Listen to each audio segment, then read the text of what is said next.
How to check current iOS version on iPhone. To get started, first of all go ahead and open up the Settings application on your iPhone. Settings allow users to customize, control, and secure your device.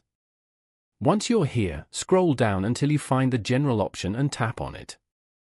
General manages your overall setup and preferences for iPhone, such as software updates, device language, CarPlay, AirDrop, and more.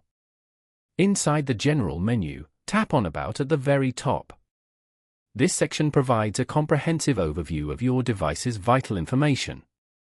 Tap on the iOS version number to view more specific details about the particular update, including the build number as well. Following these steps, you can very easily check the current iOS version on an iPhone. Thank you for watching. Please leave a like if this tutorial helped you, or leave a comment below if you have any questions related to the video.